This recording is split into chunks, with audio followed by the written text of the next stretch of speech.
Hi YouTube, my name's Jeff and I'm the VegOilGuy. Lost foam casting. Let's make a sprocket.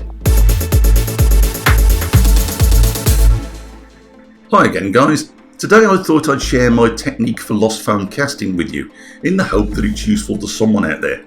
It's nothing special really, just a combination of common practices, but it's yielded great results for me so far.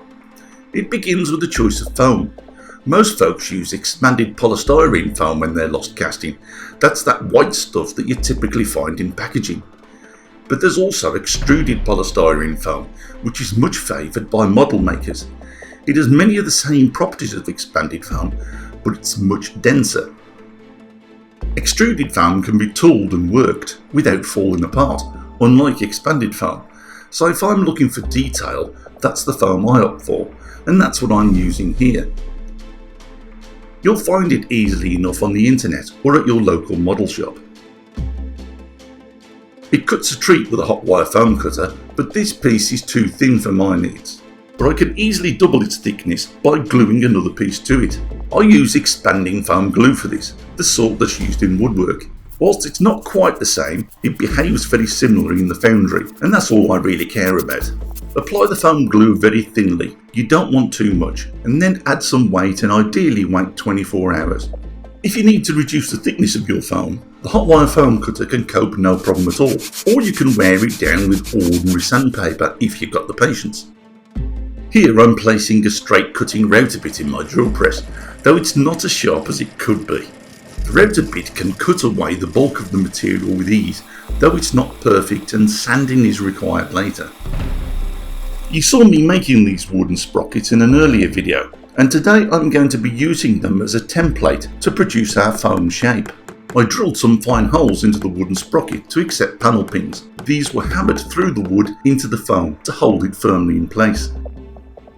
A flush trimming router bit can be used to follow the shape of the wooden template, and the results aren't too bad. You couldn't do this with expanded foam. But it is possible to be neater if you have the patience and if it's required. Here I'm using the hot wire cutter to remove the bulk of the material. Using an ordinary steel bolt, I'm going to make a crude but effective flush sanding drum. I place the bolt in my drill press, turn it on, and then go to work with the angle grinder. The idea is to round the head of the bolt to reduce it in size until it's just slightly wider than the shaft. Here I've cut some coarse sandpaper, and this is then glued onto the shaft with good contact adhesive. Used once again in my drill press, it's very effective at gradually sanding away the excess. As the bolt head is nice and smooth, it doesn't harm the wooden template.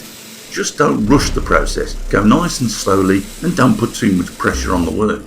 A blast of air will prevent the sandpaper from clogging, and it lasts for ages.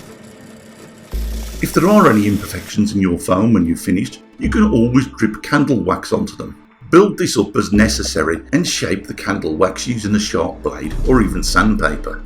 I've used candle wax here to rebuild a damaged tooth, and the wax will vanish along with the foam in the foundry. Here I'm adding a couple of scrap pieces for sprues. Only 2 of these are glued, and the other 2 are used to help balance some weight whilst the glue goes off.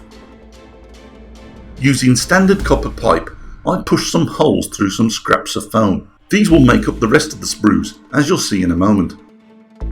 It's nearly casting time, and I opt to use my small flask, which is a mistake that will come back to haunt me later. You'll notice that the bottom of the flask has a solid bottom, even though I'm going to be using green sand, and that's unusual, I know. It's important to realise that I am using green sand here.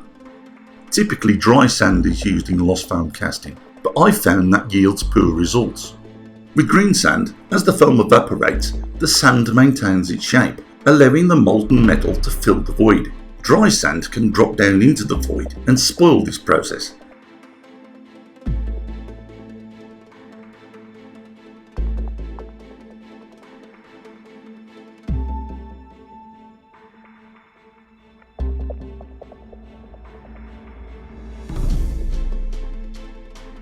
You'll notice that I'm removing all the voids, flattening the sand well and forming a nice flat surface.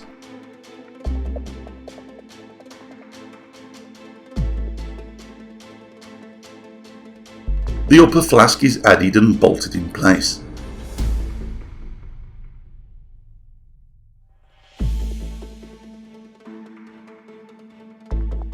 The foam sprocket is inserted centrally and green sand is sifted onto it. This makes sure the finest of the sand comes into contact with the foam.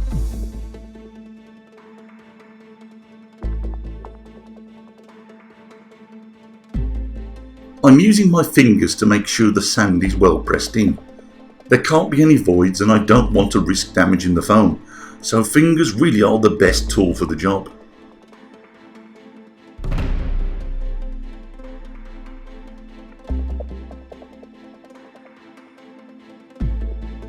Now come the copper pipes, and these are gently tapped into the firm sand, making sure not to come into contact with the foam. More sand is applied and firmed to hold these pipes in place.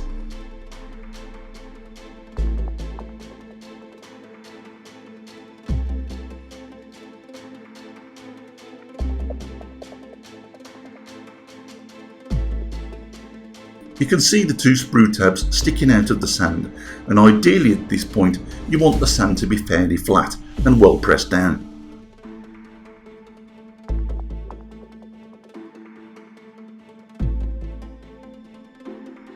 I'm applying some foam glue here, though this isn't strictly necessary.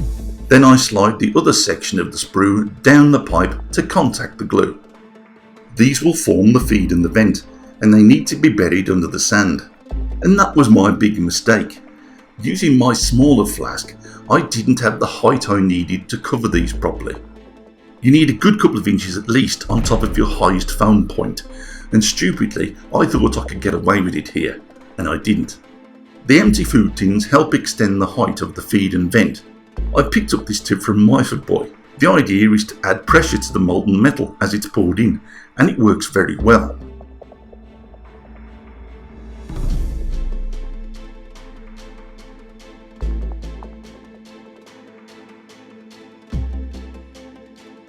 Everything is well packed down and firmed, and in the background the foundry is already fired up and warming through.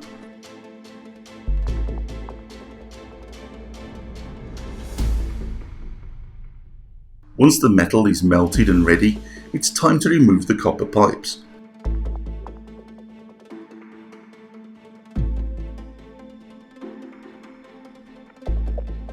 The molten metal is poured and yep, out it comes. And all because I didn't bury the sprues deep enough. What typically happens, and what I expected to see here, was this. Molten metal is poured into the feed, the void left by the copper pipe. At the bottom of this, the foam virtually evaporates, leaving voids in the sand. Gases escape through the feed and the vent, and the molten metal fills the space that's left behind. But that didn't happen. And so in a bit of a strop, I threw aside my flask and banged out the content, grumbling about the first failure I'd had with this technique. But then I spied a hopeful something. Success. Even though I completely cocked this up, the process is forgiving enough to still work. So far this technique has worked for me every single time. Once everything had cooled and I was back inside my shed, you can see how the feed worked. You can also see how it failed, and for that reason the finish isn't perfect, but it's good enough for my particular needs, so I thought I'd share it anyway. With the sprues removed and everything cleaned up a little, you can see one side of the finished sprocket looks fine. You can easily identify the pattern of the extruded foam, which could be easily sanded or filed away if you wanted. The other side, which was at the top of the flask, doesn't look quite as good. These imperfections look like cracks, but I think they're only surface deep, and they're caused by the pour spilling out of the flask because there wasn't enough head pressure to push the molten metal fully into the sand. I don't believe there's any structural weakness here, and it's still good for my purpose, but I could always grind away these cracks or even fill them. So if you do as I say, rather than as I did here folks, I'm hoping this lost foam method will be useful to you. And that, as they say, is a finished video. If you've got any questions or comments, as always feel free to send them in. If you've got any video requests, I'm happy to try and help there too. Please do check out my YouTube channel and of course my other videos. If you haven't subscribed yet, please do. And that's it for now folks. Thanks very much for watching.